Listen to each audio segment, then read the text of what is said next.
The Guru is live. Here we go this morning. Welcome to your Real Estate Daily Weekend Edition with your guru. And we've got a complicated topic today. And thank you for the comments that came in about this a couple weeks ago. I've been doing some research about it, of course, because the topic is zoning.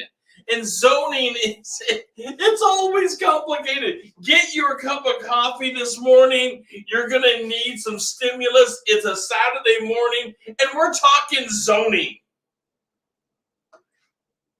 Okay, I got to keep sipping my coffee because, like I say, we're talking zoning today. And zoning is, the question is zoning a bad thing? Is zoning a good thing? What do we mean about zoning? Because zoning is complicated. So let's lay out some hierarchy here. So zoning starts from the state government, laying out general zoning for the state. And then it goes to the county. And the county has all their rulings and zoning rules. And we're going to hit a handful of them today. But there's hundreds of them. There's no way if we put together a series of these things, we can even hit them all. And it wouldn't make sense to hit, because then you'd be talking about airport zoning and right-of-ways for landing. And because the zoning does control everything ultimately at the end of the day. And then after county zoning, at that point, you go to local municipality overlays. Because like in Troutdale, Oregon, they are in Multnomah County, but they can have an overlay of the zoning that they want to impact for their local areas. If that's not complicated enough, then you can have on top of that yet another layer. You can have things like the Columbia River Gorge Commission. So you can have commissions that are federally annexed, federally put together, or state put together that can overlay even that. So if you've ever thought that zoning was this difficult thing to understand and difficult thing to get a hold of and find the zoning code, you're right. Zoning is difficult. It absolutely, and if you are getting to specifics and you have a client that needs to know the zoning, go get a professional to help you with zoning.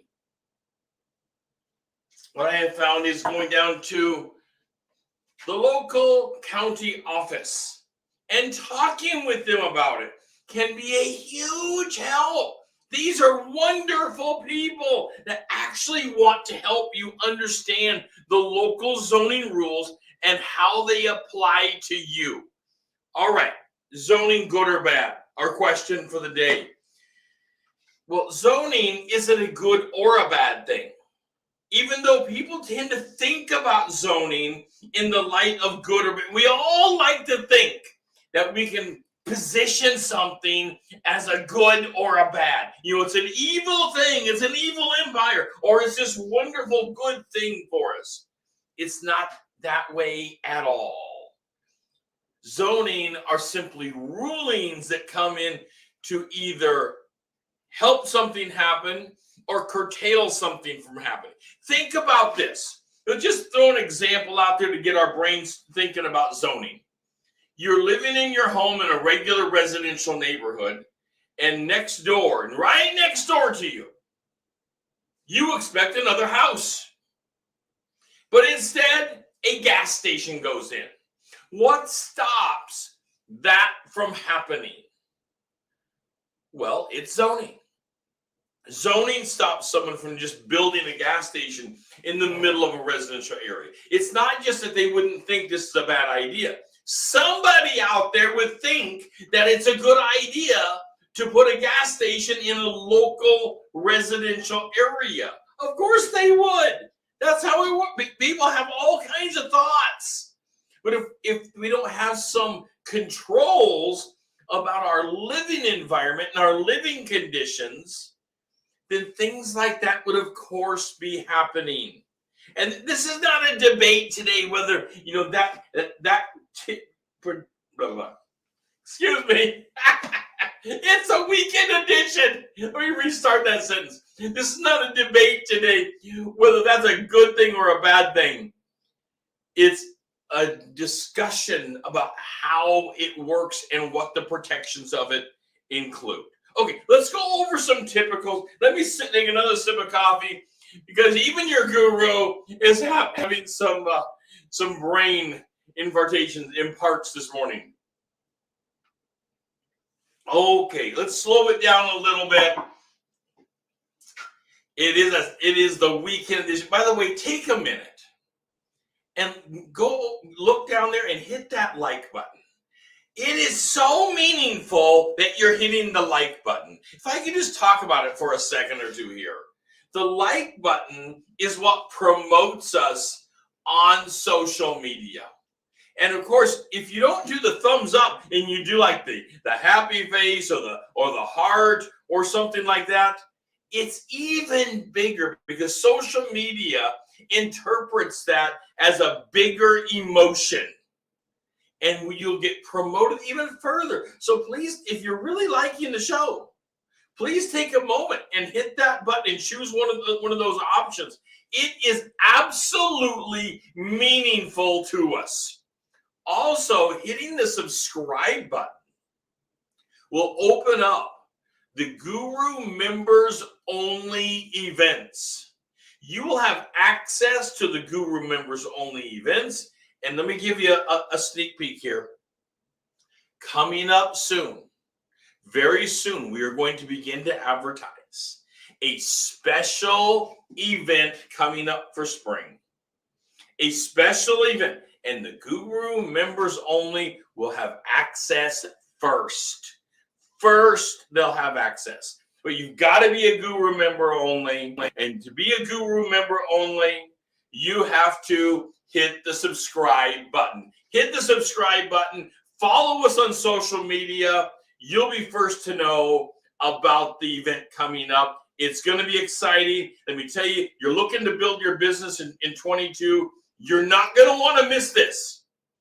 This is going to put your business on steroids. All right, let's get back over to zoning. Zoning, R3. You hear this all the time. Well, let me go over to R7, because R7 in the Multnomah County, the Tri-County area, the Portland area, is what you hear all the time. Now, these numbers are probably not your numbers for your county, because they change. Come on, they change. They not only change, but your local state or municipality simply uses different codes. But I'm giving you some examples. So R7, which is super popular in this area right now.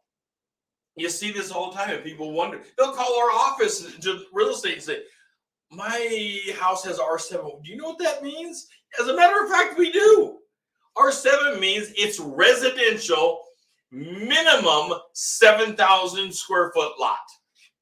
It's fairly simple. In fact, a lot of the codes are like that if you have an idea what they actually mean for interpretation. Once you have heard it, you think, oh, well, that kind of makes sense. That's no big deal. Another really popular one is R5.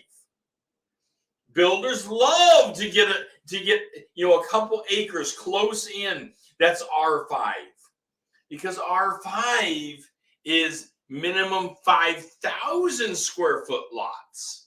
You can put more homes per acre than you could, with an R7.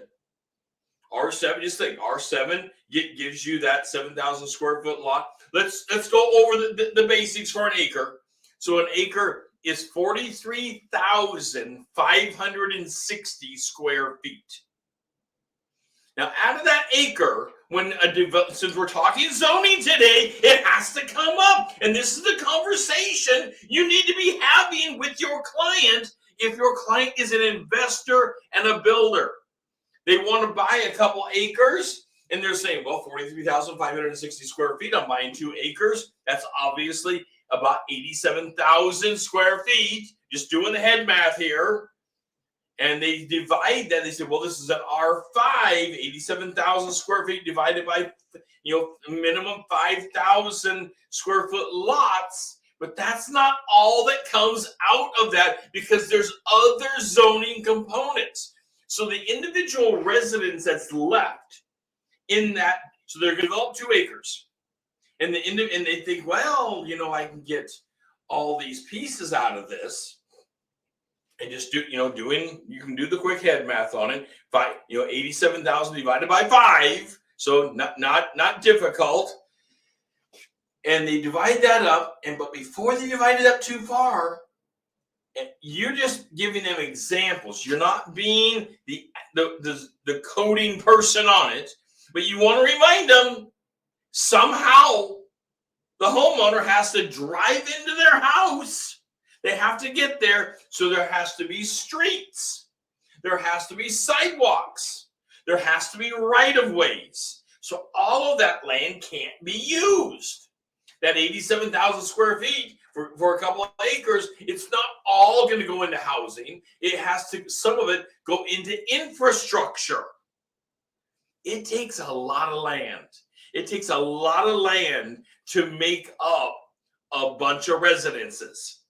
You're representing a builder that doesn't have a lot of experience doing this type.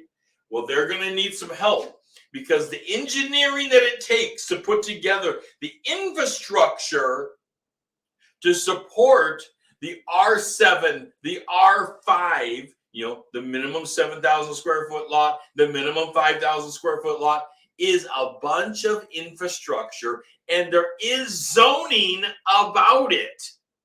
Okay, R3, another one, not nearly as popular, but 3,000 square foot lot minimum. But let's also talk about commercial land on the C3. So C3 is the general commercial zoning code that allows for industry to come in. People will call us and they'll say, is my property commercial? Well, when you look at your tax document, we all get our tax documents at least once a year because you get charged for taxes. What does it say on there? People are really confused, and it is a confusing document for sure. Even for professionals looking at it, this can be a confusing document to look at. However, when you look at the document, it's going to talk about what the applicable zones are for that residence that you're paying taxes on. They actually want you to know. People think it's all hidden. It's not as hidden as they think. It's that thing of not knowing how to search something. Pardon me. So years ago, my wife and I wanted to put some shelving in our shop for long-term storage. Put it in the garage and shops and stuff like that. But we wanted that shelving that kind of looked like the Costco heavy, because we had some heavy things to put out there, some farm equipment. And we didn't know what to call it. At the end of the day, we finally found out after some research. You needed to call it pallet racking. Well, pallet racking opened up the search to exactly what we were looking for. But until you know what to call it, you don't know what to search for. And this is the problem with zoning. People don't know, your clients don't know what to call it. They don't even know where to go to find out about it. Of course, we know as professionals, but just reminding you, you're going down to the building permits area and talking with them about the zoning and what can be, and the question is very simple. What is allowed to be built on this lot? And you have the address or you have the lot number. Now, if it's raw land, you're just going to have a lot number. You're not going to have an address because raw land doesn't have an address. You ever notice that all the raw land, all of it's 0, 1, 2, 3 Main Street, 0 Main Street. It doesn't have the numbers like 1, 2, 3 Main Street. That would be, something that actually is built there. You don't get that kind of an address system until you build something. Otherwise, raw land is zero. And it'll be zero on whatever street it is. Well, you can't find that. You simply can't find it. You have to have the lot number. So be prepared when you go down there. If it's raw land, you're going to need the lot number. Where are you going to find it? You're going to go to that wonderful tax document. And that tax document will tell you all about the numbers, the zoning codes. It may not give you every single one of them, of course not. But certainly it'll start to define for you some of those perimeters and what you can find for that particular piece of property. Now let's talk about growth boundaries. But it is the weekend edition. Let me slow down a little bit and take another sip of coffee. As I said, it's going to get complicated today. It's going to get rough because zoning is tough because people don't think about it so much. Okay. Growth boundaries. Growth boundaries are when the local area, the county, now it'll start from the state with a mandate. And in Oregon, everything has to have a growth boundary. Everything has to have a plan of growth. You want to be in some meetings that people really have their anxieties high? Go to a growth boundary meeting that the county is putting on with that local area and the citizens are there. It brings up a lot of anxiety because people don't like to think about their self being squeezed. They like to think about their place as being stable. And what they have is what they have. And that's not going to change. But what we know is change is inevitable. That is the truth. Change is inevitable for all of us. Well, how does that process work? Well, there's an established growth boundary. And within the growth boundary, and let's just use Portland, Oregon as an example, within that growth boundary, you can have a much more compacted residential living components. So you can squeeze those components that you can, for example, within the growth boundary, you might be able to have condos, a condo high-rise building. While outside the growth boundary, you may be far more limited to not have the high-rise condo building. You may be able to put something up, but not the same kind of high-density living you would be able to within a growth boundary. And yes, there's different levels of the growth boundary before I start getting comments. By the way, take a moment. Send me a comment on zoning. What are your questions about zoning? How do you take time? How do you break this apart for your clients when it comes to zoning? Because zoning is this crazy animal that people are misunderstood about, but it's only because they haven't spent time. By the way, who wants to spend time thinking about zoning? I mean, come on. Even your guru doesn't want to spend a whole lot of time thinking about zoning. I spend more time reading the cases from LUBA, L-U-B-A. That's Land Use Board of Appeals, which deals with people that are upset or want to change or do something with a current zoning rule, and they are appealing it to land use. Because zoning affects use. What you can actually, remember, you go back to our example. The gas station coming next to you in a residential area. You don't want them to have that kind of use because you don't want to live next to a gas station. Nobody does. It brings an element that we don't want for our home. We don't want all the gas smells and the traffic and the problems that any business, not that gas stations are a problem, but we don't want it next to our home necessarily. And that's why we have zoning rules that impact the use, they affect the use of the local area, but also we have LUBA that people can appeal for the land use of what's happening, particularly with it. So the growth boundary. Growth boundaries simply allow for addition. It's a zoning overlay. And we have all these overlays. They start stacking on each other. They become and you are limited to the most restrictive overlay of the zoning that's out there. You can't say, oh, well, this zoning allows me to do, a bunch of other things, whatever that would be. Good morning, by the way. This is a tough topic. It allows you to do a lot of things.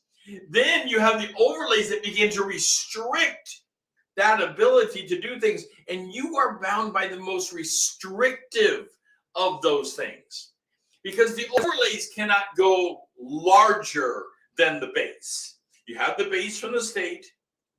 The overlays can't broaden that usage, but they can restrict the usage, and you are bound by the most restrictive component of that. Okay, how does this impact our lives? Does it impact our lives? And the answer, of course, is an easy one. It's yes. Zoning impacts our lives. Zoning is what allows for freeways to go in and roads to go in, infrastructure to go in, and high density areas. And you may not be a fan of high density areas.